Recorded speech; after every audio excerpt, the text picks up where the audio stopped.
আবারও স্বাগত ২১শে বিজনেসে। দর্শক, এখন রয়েছে দেশের স্বাস্থ্যসেবা খাত নিয়ে বিশেষ আলোচনা। আর এই আলোচনার জন্য আমাদের স্টুডিওতে রয়েছেন আলোক হেলথ কেয়ার অ্যান্ড হাসপাতালের ব্যবস্থাপনা পরিচালক মোহাম্মদ লোকমান হোসেন। দর্শক, ২১শে বিজনেসের এই অংশটি দেখছেন আলোক হেলথ কেয়ার অ্যান্ড হাসপাতালের সৌজন্যে, powered by national agri care group. আপনাকে স্বাগত ২১শে বিজনেসে। লোকমান ভাই, আপনার কাছে জানতে চাই, স্বাস্থ্য খাতে নতুন আতঙ্কের নাম ডেঙ্গু ও করোনা কি না, এবং আমাদের যে সামগ্রিক স্বাস্থ্য ব্যবস্থা রয়েছে, চিকিৎসা ব্যবস্থা রয়েছে, এটা মোকাবেলা করার জন্য যথেষ্ট কিনা? ধন্যবাদ আপনাকে। আমরা গুরুত্বপূর্ণ আলোচনা করছি। করোনা তো আমরা বড় ধরনের থাবা আমরা মোকাবেলা করেছি 2 বছর, 2-3 বছর আমরা মোকাবেলা করেছি। সারা পৃথিবী এটা ভোগ করেছে, আমরাও ভোগ করেছি। এটাকে অতি আতঙ্কতার অবস্থায় না নিয়ে সচেতন হলে ভালো হবে। আর ডেঙ্গুটা হলো আমাদের সিজনাল আতঙ্ক, সিজনাল একটা এফেক্ট। এটাকে আতঙ্কিত না হয়ে সচেতন হওয়া উচিত। প্রত্যেক সিজনেই তো এটা আসে, প্রতি বছরই কিন্তু কম বেশি আসতেছে, প্রতি বছরই। গত বছর তো শুরু থেকেই আসছে, মার্চ এপ্রিল থেকে আসছে, জুন থেকে বড় এফেক্ট আসছে। খুব বেশি থাবা না হলেও আসছে, কিন্তু তার আগে বড় থাবা দিয়েছে। তো এখন আমাদের এইখানে শুনছি যে আমাদের দক্ষিণ জেলাগুলোতে বেশিরভাগ প্রাদুর্ভাব হয়েছে। এর মধ্যে অনেকগুলো জেলাতে এফেক্ট হয়েছে, কম বেশি কিন্তু পাওয়া যাচ্ছে। কয়েকটা জেলাতে এখনও মনে হয় পাওয়া যায় নাই। আর বলতে গেলে মোস্ট অফ দ্য জেলা, মানে 54টা জেলায় আমরা দেখেছি গত সপ্তাহে যে এই রিপোর্টটা। তো আমরা এইগুলার থেকে সচেতন হলে, সরকার থেকে শুরু করে আমরা জনগণ যারা আছি সবাই সচেতন থাকব। যেমন আমাদের যে ডেঙ্গু নিধন করার যে ঔষধগুলো ছিটানো, সেটা একটু নিয়মিত হয় নাই। আচ্ছা, এই যে জরুরি সরকার থাকার কারণে, নিয়মিত সরকার থাকার না কারণে অনেক তো টালমাটাল চলছে। এই কারণে সেখানে একটা ঘাটতি আছে। জনগণ আমরা যারা আছি, আমাদের অনেক মানুষ, প্রান্তিক মানুষ, বস্তিবাসী, তারা ঠিকমতো মশারি খাটে ঘুমায় না। আমরা যারা সচ্ছল আছি তারাও আমরা অবহেলা করি অনেক সময়। এক হলো ডেঙ্গু আক্রমণেও অবহেলা করি, অনেক সময় মশারি খাটাই না। মশার মধ্যে একটা মশা থাকলে মনে করি যে কিছু না, মশার পরিবর্তে কয়েল হলেও তো হয়ে যায়। হ্যাঁ, মনে করেন একটা বাসায়, একটা রুমের মধ্যে একটা মশাই তো যথেষ্ট। সেই জায়গায় আমাদের সচেতন থাকতে হবে। আর যখন জ্বর আসবে, আমার বিশ্বাস ডাক্তারদের পরামর্শে চললে আমার অন্তত জীবনহানি হবে না। আমি একজন স্বাস্থ্যকর্মী হিসাবে এইটুকু এবার। আচ্ছা, এখন আছি করোনা যে এবারকার ভেরিয়েন্ট, যেটা এটাকে বলা হয় ওমিক্রন, এটা কি আগের ভেরিয়েন্টগুলোর চেয়ে অনেক শক্তিশালী আমরা শুনেছিলাম, কিন্তু আসলে কি এখন এটার প্রভাব রয়েছে, নাকি আসলে প্রভাবটা একটু কমতে শুরু করেছে? না, আমরা তো ওই ডেঙ্গু মানে করোনার যে প্রভাবটা এখনও কিন্তু বাংলাদেশে ওইভাবে হয় না। আমরা ইনস্ট্যান্ট টেস্ট আমরা করছি, এখনও পিসিআর টেস্ট শুরু করি নাই, অ্যাভেলেবেল হয় নাই। তো ওইভাবে আমাদের আতঙ্কিত অবস্থায় আসে নাই। আমরা সতর্ক অবস্থায় আছি। আমরা রিয়েজেন্ট কালেকশন করছি যেন আরটিপিসিআর পর্যন্ত আমরা কাজ করতে পারি। এখন র্যাপিড অ্যান্টিজেন ব্যবহার করে আমরা আমাদের স্বাস্থ্য ব্যবস্থাটা চালিয়ে যাচ্ছি। জি, তাতে করে আমাদের হসপিটালে কিন্তু সমস্যা হচ্ছে না। আচ্ছা, এখন আমি আসি, এর আগে 2019 সালের শেষের দিকে 20 থেকে যখন কোভিড আসলো, কোভিড মহামারী প্যান্ডেমিক থেকে আমরা কিন্তু বড় ধরনের শিক্ষা নিতে পারিনি। এবারের বাজেটেও কিন্তু মহামারী মোকাবেলা করার জন্য কোনো বরাদ্দ নেই। তাহলে এই যে আমরা এত বড় একটা মহামারী হলো, আমাদের পুরো দেশ না পুরো বিশ্বকে কাঁপিয়ে দিয়েছে, অর্থনীতিকে কাঁপিয়ে দিয়েছে, এর পরিপ্রেক্ষিতে এবারে বাজেটে এ নিয়ে কিছু আসা উচিত ছিল না? এখানে আমি আপনাকে একটা কথা বলবো। সাধারণ জনগণ, আমি সরকার যারা চালায়, আমি গভীরভাবে, আমি তো অনেক বছর বুঝি, সেইখান থেকে দেখতেছি গতানুগতিক বাজেটই আসতেছে। আমাদের যেটা প্রয়োজন আন্তর্জাতিকভাবে, প্রয়োজন কোনটা? প্রয়োজন কিন্তু বিভিন্ন রকম হতে পারে। আমাদের প্রয়োজন কি? আমরা কোনো রকম খেয়ে বেঁচে থাকবো, এটার প্রয়োজন। আরেকটা হলো আমি আন্তর্জাতিক লেভেলে বেঁচে থাকবো, ওই বাচ্চাটা কিন্তু আমরা বাঁচতে পারছি না। অর্থাৎ আমাদের যা করা উচিত সেটা আমরা করছি না। আমাদের বাজেট আকারে যতটুকু সামর্থ্য আছে এর মধ্যে আমরা বাজেট দিচ্ছি, কিন্তু আমরা যদি ইন্টারন্যাশনালি তাকাই, পৃথিবীর উন্নত দেশগুলোর দিকে তাকাই, তাহলে কিন্তু বাজেটটা পর্যাপ্ত না। সে জায়গায় আবার আসেন যে আমাদের প্যান্ডেমিক বাজেট, আপৎকালীন বাজেট, এটা নিশ্চয়ই সরকার চিন্তা করবে। এটা যে কোনো সময় দিতে পারবে, বাজেটে নাই তাতে না। যদি ওই রকম মহামারী আকার ধারণ করে, জনগণকে রক্ষা করতে হবে, তাদেরকে বাঁচাইতে হবে, সেই জায়গায় থেকে বাজেট। আচ্ছা, এখন আরেকটি বিষয় আসি, ইরান ইসরায়েলের যে সংঘাত রয়েছে, সেক্ষেত্রে যদি হরমুজ প্রণালী বন্ধ হয়ে যেত অথবা রেড সি থেকে ব্লক হয়ে যেত, ওইসব দিক থেকে আপনাদের চিকিৎসা খাতে, স্বাস্থ্যসেবা খাতে র মেটেরিয়াল আমদানি অথবা যে কোনো ধরনের যন্ত্রপাতি আমদানির ক্ষেত্রে কোনো প্রভাব পড়তো কিনা, আর যদি পড়তো তাহলে এই যে রিসেন্ট যে লার্নিংটা সেটাকে ভবিষ্যতের জন্য কাজে লাগানো যায় কিনা? এটা খুশি সংবাদ হলো, সকাল থেকে শুনছি যে যুদ্ধবিরতি হবে। এটা আমার কাছে খুব ভালো লাগছে। কোনো যুদ্ধই তো জনগণের কল্যাণে যায় না, একটা গোষ্ঠীগত কল্যাণে যেতে পারে, কিন্তু অনেক ক্ষতি হয়ে যায়। জি, হুরমুজ ফলানি বন্ধ হলে আমরা পেপার পত্রিকার মাধ্যমে জানতে পারি যে 20% তেল জি, এদিক দিয়ে পাস হয়, তাহলে এই 20% এফেক্ট হবে, আরও হয়তো 20% এফেক্ট হবে সময় মতো না পাওয়ার কারণে। জি, অনেক সুবিধাবাদী মানুষজন থাকে, এমনিতেই মূল্য বাড়িয়ে দিবে। জি, আজকের ব্যাপারে দেখলাম যে তেলের দাম $100 পর্যন্ত যেতে পারে। জি। তো এগুলোর এফেক্ট, আমি সবসময় শান্তিপ্রিয় মানুষ, শান্তির পক্ষে কাজ করতে চাই। আমি চাই আন্তর্জাতিকভাবে যারা নেতৃত্ব দেয় তারা সহনীয় অবস্থায় আসলে, আলোচনার মাধ্যমে সমাধান করলে আমার মনে হয় অনেক ধরনের পৃথিবীর এই ক্ষতির থেকে আমরা বাঁচতে পারি। আপনি একটু বললেন যে একটি মহল রয়েছে সবসময় সুযোগ সন্ধানী, যে কোনো এটা সারা ইস্যুকে কাজে পৃথিবীতে লাগিয়ে আছে, করে। বাংলাদেশে বেশি। হ্যাঁ, মিডলম্যানও বলা যায়, সিন্ডিকেটও বলা যায়। সেক্ষেত্রে এটা যদি বন্ধ করার জন্য কিছু তৎপরতা আছে কিনা, অথবা অতীত থেকে শুরু করলে এখন বর্তমান পরিস্থিতি কিছুটা নিয়ন্ত্রণের মধ্যে কিনা স্বাস্থ্যসেবা খাতে? এইটা আলোচনা আছে, এখনো নিয়ন্ত্রিত না। কিছু কিছু নিয়ন্ত্রণ, কিন্তু নিয়ন্ত্রণ না। এই সিন্ডিকেটগুলো ভাঙতে হবে। সিন্ডিকেট ভাঙাটা অনেক কঠিন। এটা আমরা যদি আমাদের দেশের কথা চিন্তা করি, গত 50 বছরই নেতৃবৃন্দ কোনো না কোনোভাবে চেষ্টা করছে, কিন্তু শেষ পর্যন্ত তাদের কাছে হারিয়ে গেছে। জি, আচ্ছা, আমরা আশা করব যে ভবিষ্যতে এর কিছুটা অগ্রগতি দেখতে পাবো। এখন আসি, ভারতে এখনও অনেক রোগীরা যাচ্ছেন চিকিৎসা করার জন্য। মানে যদিও ভারত থেকে ভিসা একসময় বন্ধ ছিল, এখন আংশিকভাবে দিচ্ছে কিছু কিছু চিকিৎসা ক্ষেত্রে ইমার্জেন্সি কেসে। এখনও ভারতের উপর আমরা অনেকাংশে নির্ভরশীল উন্নত চিকিৎসার জন্য। এটা কি আমাদের জন্য ব্যর্থতা না? এইটা আমাদের কিছু অপূর্ণতা আছে, বিধায় তো মানুষ উন্নত চিকিৎসার জন্য যায়। শুধু ভারত না, ভারত জি, আছে, থাইল্যান্ড থাইল্যান্ড আছে, যাচ্ছে। সিঙ্গাপুর আছে, এবং যাদের সুবিধা আছে তারা কিন্তু ইয়েও যায়, যুক্তরাজ্যেও যায়, যুক্তরাষ্ট্রেও যায়, যার যে সুবিধাটা জি, আছে। লোকমান ভাই, আমরা উত্তরটা শুনবো। একজন গেস্ট যুক্ত হয়েছেন, একজন দর্শক ফোনটা নিয়ে আসছে। জি দর্শক, আপনি নাম বলে প্রশ্নটি করুন। ভাই, আমি মেহনাজ বলছি উত্তরা থেকে। আমার প্রশ্ন, ইরান ইসরায়েলের যুদ্ধের প্রভাব বাংলাদেশের স্বাস্থ্যসেবা খাত তথা অর্থনীতির উপর কি কোনো উঠাপ করতে পারে, বা এই বিষয়ে ওনার পরামর্শ কি স্যার? আপনাকে আমরা যদিও বলেছি, আবার যদি বলতেন। কোনো যুদ্ধই তো মানুষের কল্যাণ বয়ে আনে না, আর বাংলাদেশ আমরা মধ্যমায়ের দেশে যাচ্ছি। তো সেখানে ইরাক, ইরান, মানে ইসরায়েল এবং ইরানের যুদ্ধটা যদি কন্টিনিউ হয়, আপনারা দেখেন ইউক্রেন রাশিয়ার যুদ্ধে কিন্তু প্রভাব পড়েছে। জি, পড়েছে। অনেক আমাদের স্বাস্থ্য ব্যবস্থায় অনেক যন্ত্রপাতি আমরা সময় মতো পাই নাই, এখনও পাচ্ছি না। এখন যদি ইরান এবং ইসরায়েলের যুদ্ধটা চলে, অবশ্যই ক্ষতি হবে।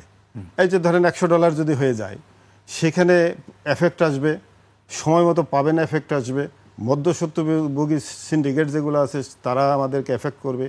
সব কিছু মিলে জনগণের উপরেই কিন্তু যাবে। জি, তো সেই জন্য আমি শান্তি কামনা করছি, যে যুদ্ধবিরতি হলে ভালো হবে। আচ্ছা, এখন আমরা যে আগের প্রশ্ন ছিলাম, চিকিৎসার জন্য, উন্নত চিকিৎসার জন্য ভারতই কেন? আরেকটি বিষয় রয়েছে, ভারত যেহেতু আমাদের পার্শ্ববর্তী দেশ, যাতায়াত খরচ কম, অনেক কিছুতে খরচ অন্যান্য দেশ থাইল্যান্ড, সিঙ্গাপুরের তুলনায় একটু কম। এই জন্য আমাদের বিগেস্ট কম্পিটিটর হচ্ছে ভারত চিকিৎসার ক্ষেত্রে। কেন আমরা ভারতের সমমান পর্যায়ে যেতে পারছি না? এইখানে বড় কমিটমেন্ট দরকার, বড়ভাবে গভীরভাবে কাজ করা দরকার। এক হলো, ভারত আমাদের চেয়ে বড় দেশ, অনেক আগে স্বাধীনতা অর্জন করছে।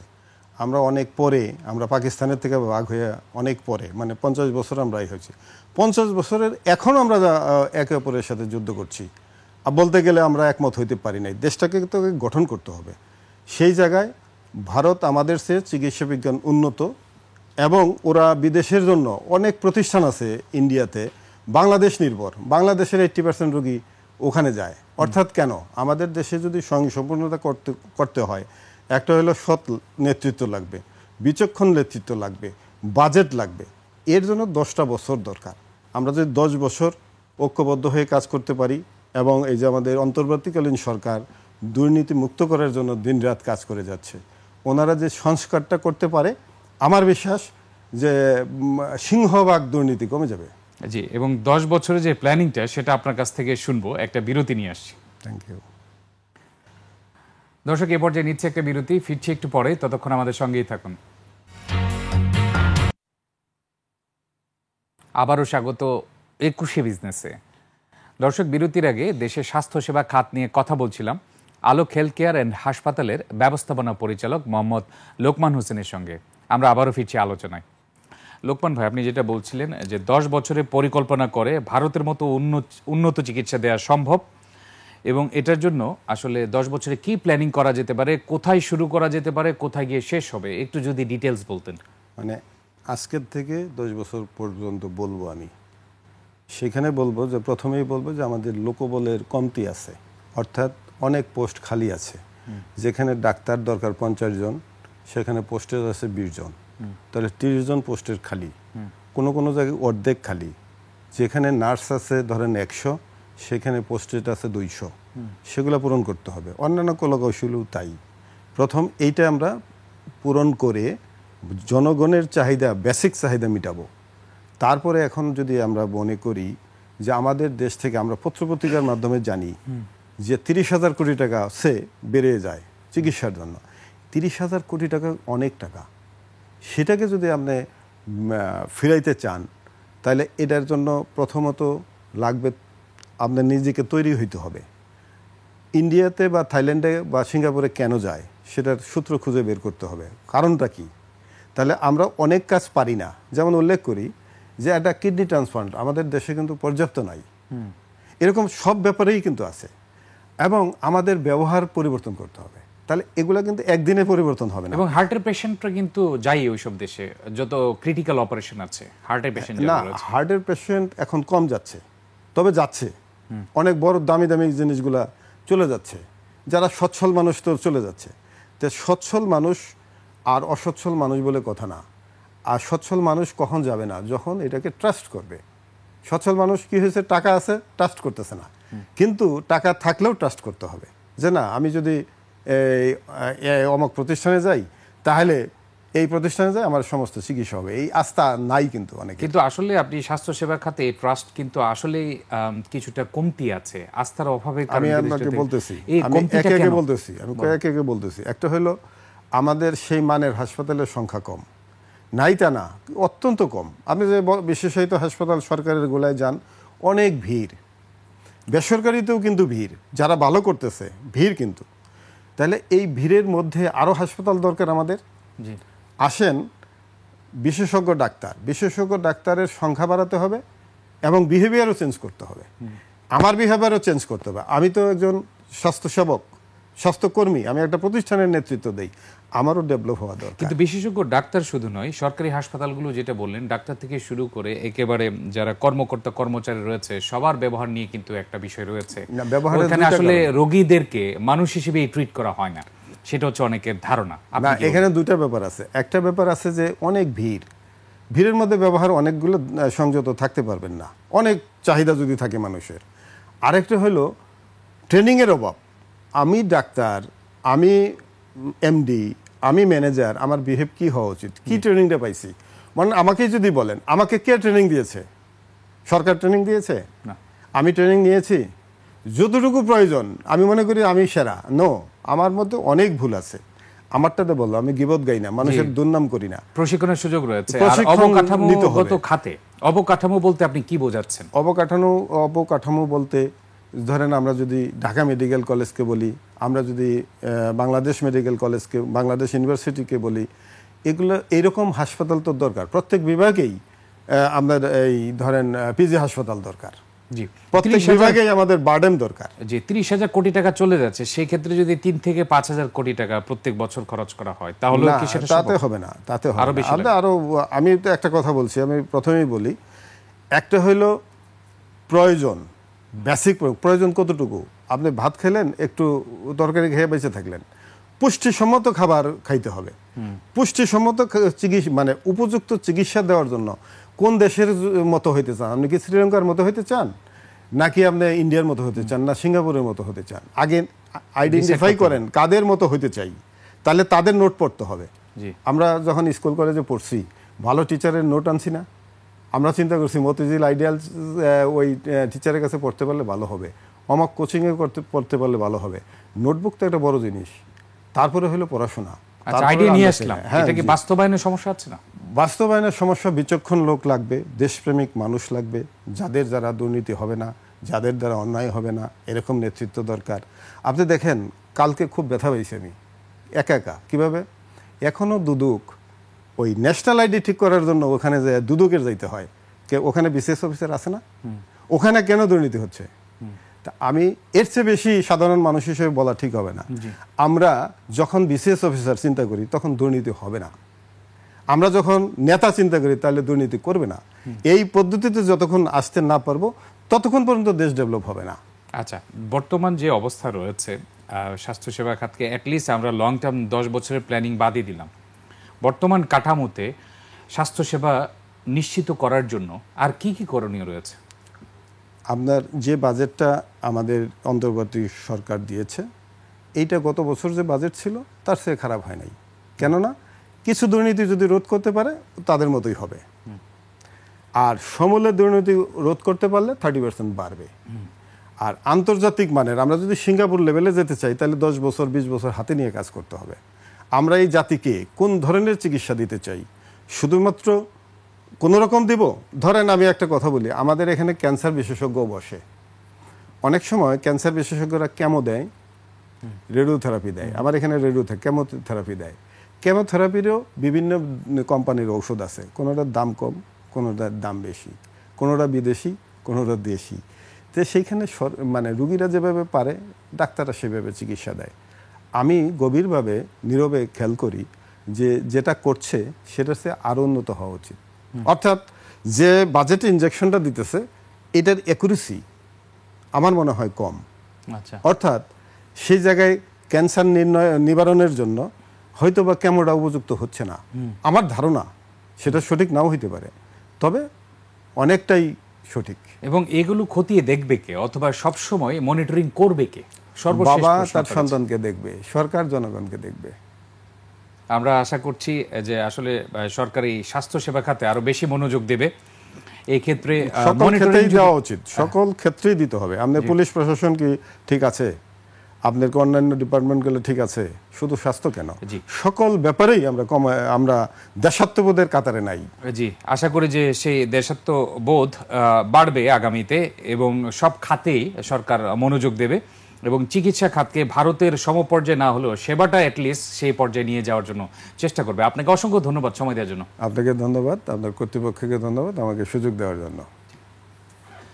দর্শক, এতক্ষণ দেশের স্বাস্থ্যসেবা খাতের নানা দিক ও করণীয় নিয়ে কথা বলছিলেন আলোক হেলথ কেয়ার অ্যান্ড হাসপাতালের ব্যবস্থাপনা পরিচালক মোহাম্মদ লোকমান হোসেন।